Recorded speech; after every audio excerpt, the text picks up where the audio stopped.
Marketing versus sales. So you got to understand, if you understand who your perfect customer is, then you start the business of marketing to them and selling to them. And these are two different things. And one of the best definitions of the distinction between these two things is, if you do this really well, you almost don't even have to do any of this, right?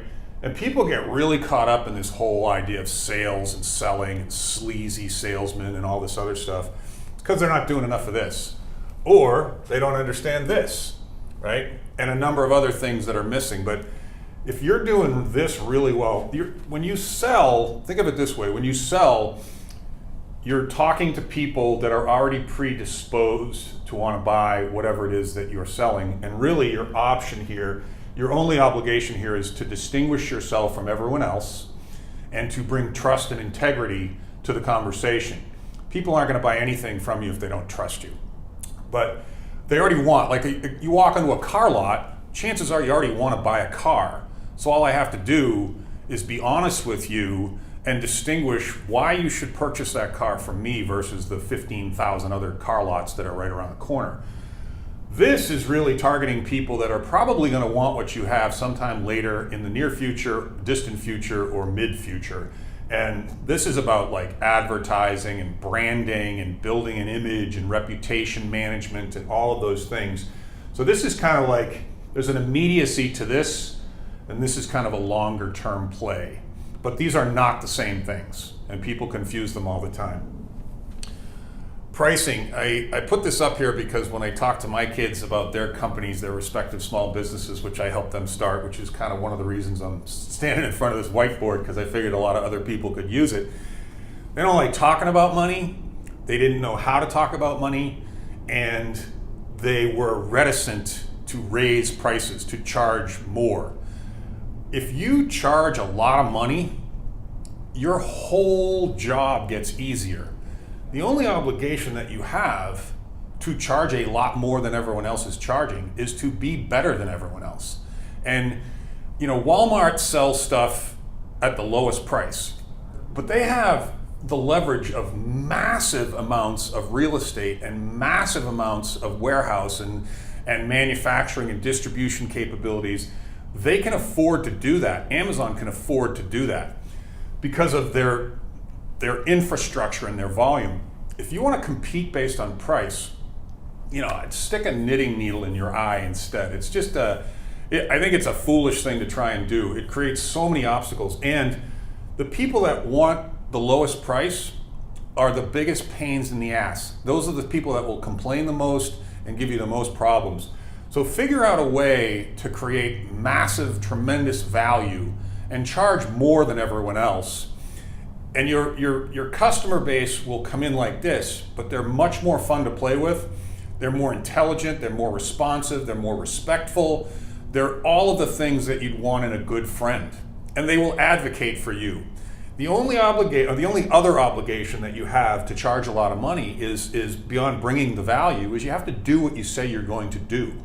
So all of these, the idea behind pricing things high is to eliminate a lot of problems. And I just have a natural inclination, I guess from experience, that the people that are going to beat the crap out of you with regard to price are the people that are going to beat the crap out of you forever. So think about that. And I love talking about this. So again, if you want to talk more about it, I'll put the information that you need to reach me. The bootstrapping versus financing. If you don't know what bootstrapping is, that's just using your own money. I guess you could throw family and friends in there, but you're not going to a bank, you're not going to an angel investor, you're not going to look for outside financing of any kind. You're using your own money. And this is why service businesses, like I'm a recruiter, I don't really need any money to get started. I need a phone and some knowledge, right? And then it's relationship building. And then eventually you can add on brick and mortar stuff if you wanted, hire employees, but you use the money that you generate, the profits that you generate with effort and energy and serving other people. I would highly recommend figuring out how to do this. When you do financing, then you come back over here, you got to bring a business plan, a financial plan, a SWOT analysis, cash flow, all of these other things are in a good business plan. And you have to do the business plan yourself, because if you go to a bank or an investor of any kind, if you want to use somebody else's money and you're either promising them a return on their investment or you're giving them some ownership in your company, you have to have that story down. This has to be like, this has to come out of you like it's got to be in your DNA. So you can't do this without this stuff. This kind of is directly related to this. The allocation of duties is, if you're bootstrapping stuff, then you're probably going to have to do everything on your own. Eventually, there's a lot of these things that I'm doing now that I want to allocate to other people. So I just started this online thing. I'm taking all of my experience and knowledge and trying to figure out the framework I want to put it online. And it's a work in progress, and it's fun. But so if you're going to do bootstrapping, then you're going to have to do things you don't want to do, and you're going to have to do things that you don't do well, and you're going to have to learn how to do them well. And there's a lot of good that comes from doing some of these things, because once you choose to outsource them or hire someone else to do them, because you have an understanding of what this entails, you can write a good job description or project plan or instructions or documentation, and then you can oversee people that are doing these things in a much more efficient and effective way, because you have the empathy of having done them yourself. So you want to grow out of this quickly and allocate some of these duties to other people, but you're going to have to suck it up at the beginning unless you want to use somebody else's money and or give them equity in your company. The exit strategy is basically, why are you doing this? What's the end goal? Do you want a business that you can hand off to your kids? Do you want a business that you can basically just use for income and cash flow until you don't want to work anymore and then just let it fizzle out? Probably not a very intelligent option. Or do you want to sell it?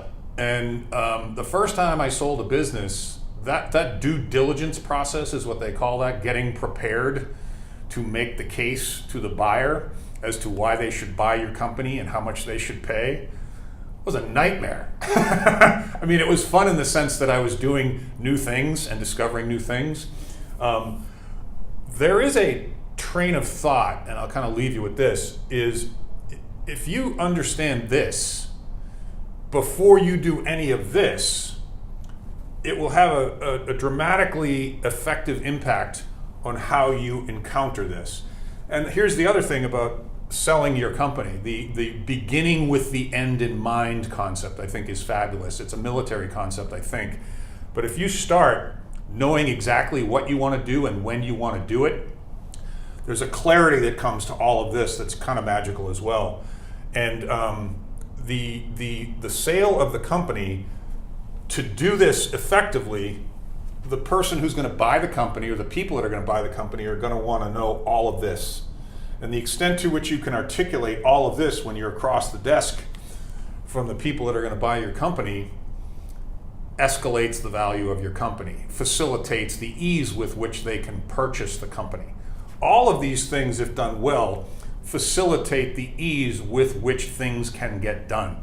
So that's a lot of stuff, but hopefully that's helpful. And if you are contemplating starting a business, again, 7pillarsglobal.com/personal-coaching, free 30-minute conversation. And I should be able to tell you in 30 minutes if I can help you. I know I'll be able to tell you if I can help you. And then I'll tell you a little bit about how I can help you. And then if you want to jump in and pay me a little money to go deeper and broader into that stuff, I would love to help. I love helping people. I love teaching. And I like to joke with people that a lot of the reason I know some of this stuff is because I messed it up more than once. So it's that Sherpa thing, right? You get to a fork in the road, and if you're with somebody who's been there before, they can tell you to take a left versus a right. Save you a ton of money, a ton of pain, a ton of frustration. I encourage you, if this resonates with you, I encourage you to give it a shot. It's running your own business is fun. Sure, there's headaches, but I mean, bosses are headaches, colleagues are headaches, businesses are headaches. So hopefully this was helpful. And like I said, if you want to reach out to me, you know how to do that. And I'll just wish you well. Have a great day. Thanks.